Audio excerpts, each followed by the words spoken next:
We're currently living in a time in history when we have access to more information than ever before. We're able to measure and track our calories, our sleep patterns, our blood oxygen, and even where we are in our monthly cycles, for example. In this week's episode of Wellness Wednesdays with Laura, I'm looking at how some of these can give us a false sense of security and sometimes do us more harm than good.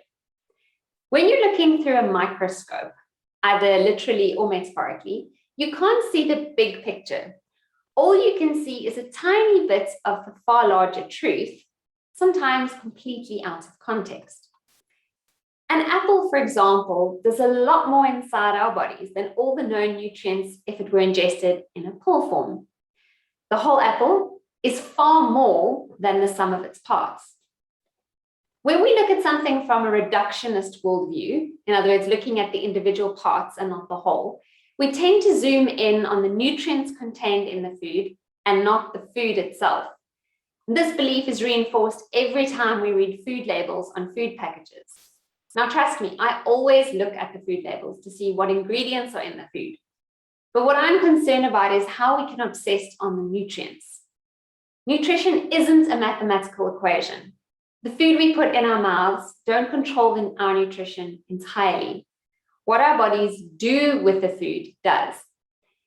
In Colin Campbell's book, Whole, which I'm currently reading, he points out 3 areas of nutrition, which I wanted to share with you today.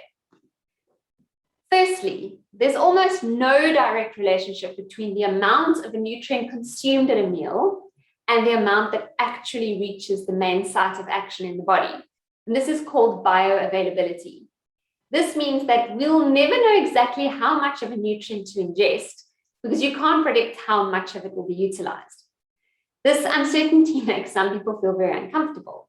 And the reason we can't predict how much of a nutrient will be absorbed and utilized by the body is that within limits, it depends on what the body needs at that moment. The proportion of a nutrient that is digested, absorbed, and then provided to various tissues and cells is mostly dependent on the body's need for that nutrient at that moment in time.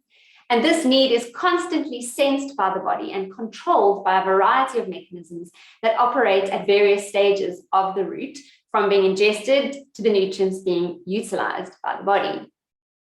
Our bodies reign supreme in choosing which nutrients it uses and which it ends up discarding unmetabolized. So in summary, the relationship between the amount consumed and the amount used for virtually all nutrients is not a linear relationship. Secondly, the nutrient content of the foods we eat themselves varies far more than most of us realize.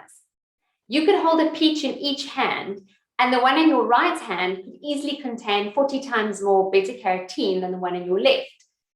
These are all impacted by things like the season they were grown in, the soil they were grown in, the way they were stored, processed, and even the original location of the fruit on the tree. With the consumption of any particular food at any moment, we cannot know with any precision how much of any nutrient is actually available to our bodies or how much our bodies actually use. And thirdly, he shares with us that interactions among individual nutrients in food are very dynamic. So different nutrient pairs influence one another and in turn influence the components of the immune system. So when you consume 2 nutrients simultaneously, it typically affects the utilization of both of those. So if we had to rely on our brains to figure out what to eat, in what quantities and in which combinations, or risk malnutrition or disease, I'm pretty sure that the human race would have died out a long time ago. It's so much simpler than we realize. When we eat the right foods in the amounts that satisfy but don't stuff us, our bodies actually metabolize the nutrients in those foods to give us exactly what we need at any given moment.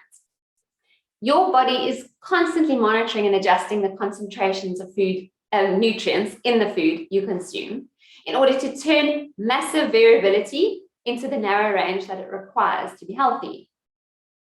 I do have concerns about the nutritional value of the food available today, I'll be honest. And I'm very particular about the products that we use in our home.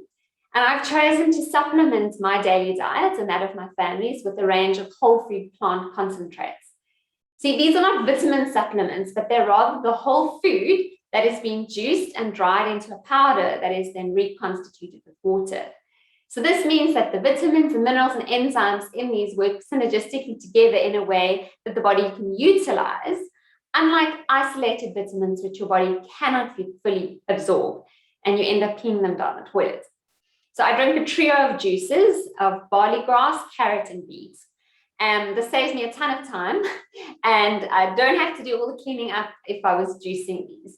The great thing is that I know I'm getting a lot of vitamin B from the barley grass, for example, but that is not, it's a component of the food source and not the isolated vitamin.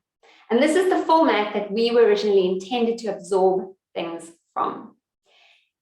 We need to learn to listen to our bodies. And this has been the most empowering part of my wellness journey the past 10 years. Because I know my body, I know when something's up. I know when I'm coming down with something, and I can quickly treat it with some extra rest and some added nutrition. You know what? Getting to know your body is something that is open to each and every one of us. It's not limited to gurus or nutritionists. It's something that if we just start to observe our bodies, we listen to the signals they're sending us, and we act on those. I'd like to invite you to join my free private group where we discuss topics like this and where I host some events and share recipes and tips for a healthy you.